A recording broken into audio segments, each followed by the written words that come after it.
featured Box Bachschmidt is back on the airwaves with Box in the Morning on the podcast. In this edition of Quintin's Close-Ups, I sit down with Box one-on-one.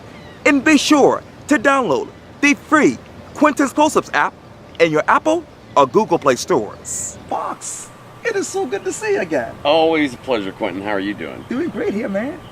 Boy, you are on a roll. Put me on some butter, right?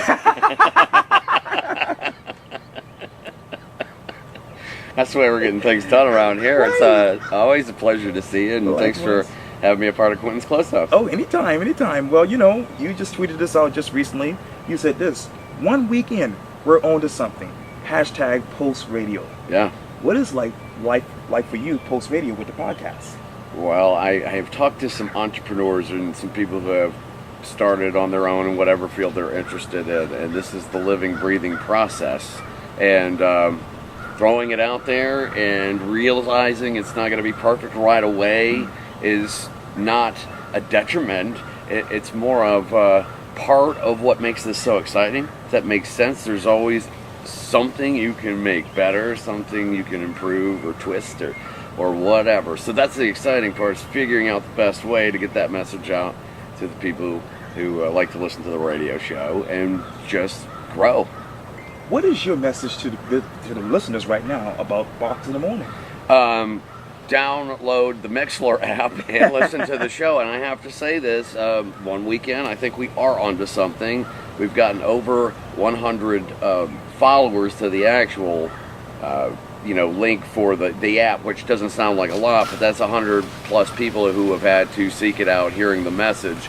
And thanks to folks like you and some other media outlets in town, they've been helping me get that word out there, and people are finding it, and it seems early on that they're enjoying what they're hearing, and I'm going to try to keep doing that. And you also told us to the Mutual News this quote, as the concept of my show came together and the excitement began to build, I knew I needed to find a home base, and I didn't want to settle for a closet in the back of some old warehouse.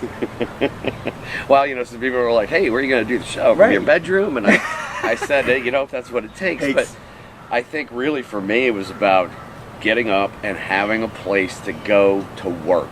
Yeah. It wasn't, I can ride the alarm because the microphone's right here. It's, you really have to have purpose, and I think that's a big lesson.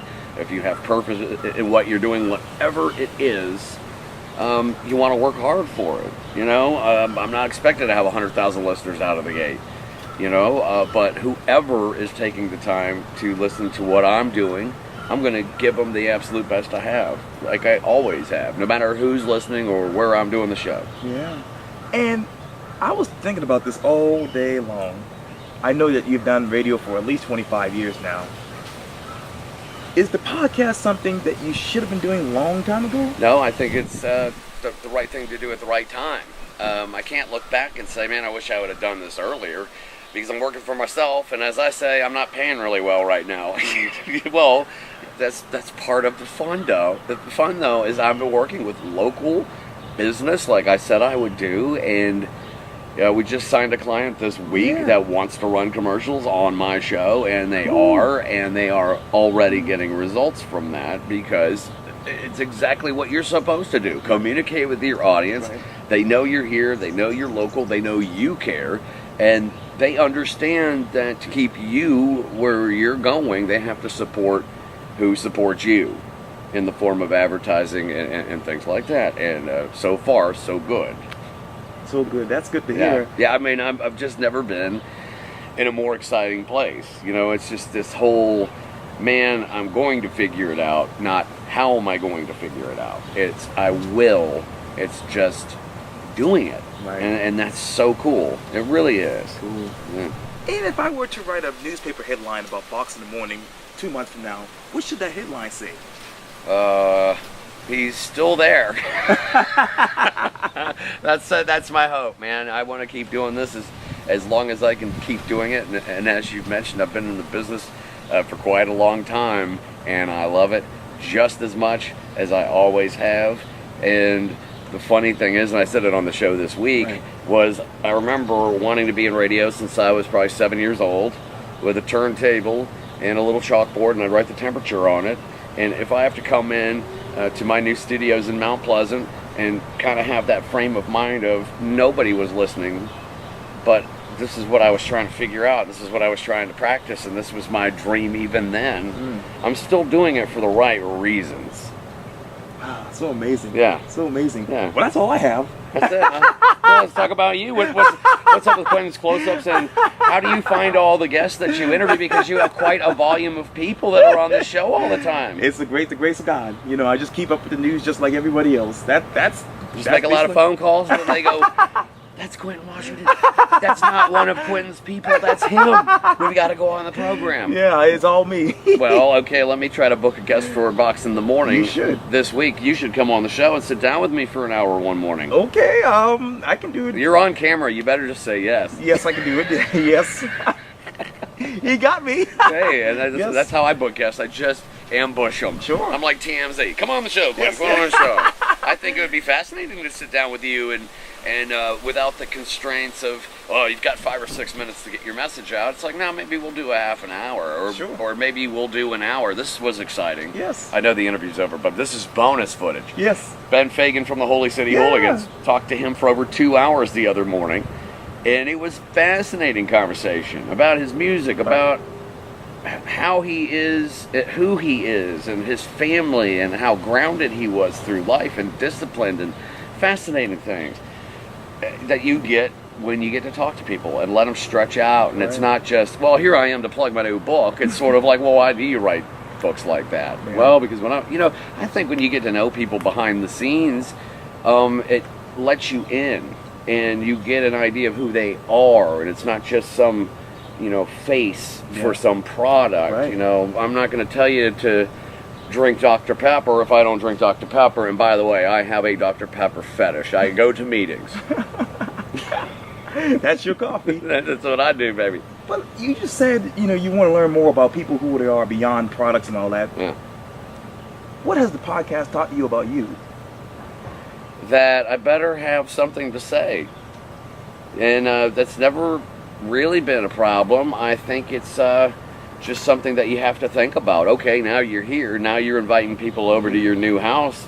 You better have something for them to see. Sure. And I think if you've listened to me before when I was over at the bridge, right, and you're like, well, what's he going to be like now that he doesn't have the FCC or any of the other constraints? Well, I didn't turn into a cowboy overnight. Like, I'm still going to do Box in the Morning, and I'm still going to remember that there are kids in the car, and I can tell jokes without being over the top dirty, maybe uncomfortably dirty, but I try to do a show that I consider a cartoon. It goes over the head of the kids, and they think it's funny because it's a cartoon, and their parents get all the jokes, and they can ride in the car together 30 minutes going to school, and they can both have a laugh, Right. and that, I think that is so cool, and such a privilege, and it's something that I have to think about. Like, when you imagine your audience, if I have a 9-year-old kid listening in the car who thinks I'm funny or looks up to me, I don't want to let that kid down. Right. Just like I don't want to put his parents in a position to where they're going,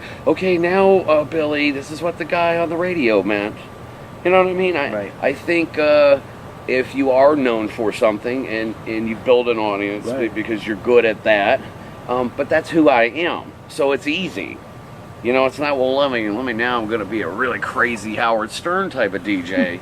Nobody can out Howard Stern. Nobody can outdo, if somebody's got a niche or whatever. There's no reason to try to be anything other than yourself, especially when, like, what you do is all about Charleston and Charlestonians. Yes. That's what I'm about. Right. Even though I have a platform and you have a platform that is potentially international, because anybody can look up On YouTube? Close Up on YouTube and watch you anywhere in the world, and maybe they will, and Yes. maybe they'll find something out about it. But it was all done with a local love. And I hope people don't see that I'm scratching those CMs like crazy here at the library. Yeah, It's just been a little nuts today. I should have worn a suit like you, but the only time I wear a suit is when I'm a defendant. Anyway, life is good, Quintin. That's good. Couldn't be more blessed, and I hope in the weeks and months to come, Yes. you're gonna see me out here just really being proud of what we're creating. And you're described as Charleston's morning mirror. What should you be described as now? Charleston's morning mayor. I don't know, man. You're gonna be my hype, man. I haven't really sat at home and thought of it. I just, I think the exciting part of this and what people can latch onto too is not just, all right, he's a radio guy. There's a part of it where it's like, oh, he left a company and he's doing it on his own. And there's a part where everybody's like, yeah, stick it to the man or whatever. But there's also that part where I'm going through it. There are people that have dreamed of starting their own business or whatever it is, making t-shirts all the way to building cars. And my advice is the advice that I've gotten. Perfect is the enemy of done. And if you're waiting for everything to be perfect, you're never even going to get started. So get started. That's been the biggest catalyst for me to put myself in a pretty good frame of mind overall. Is like, now the ball's rolling. Now there's no wondering.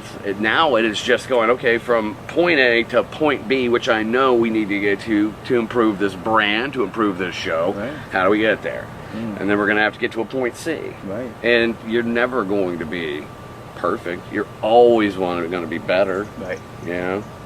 And if you have that attitude, which I have right now, it opens so many doors, and people are genuinely interested in what I'm doing, and it's such a blessing, Quintin. It is. Yes. I'm blown away. That's the only reason that I'm doing it.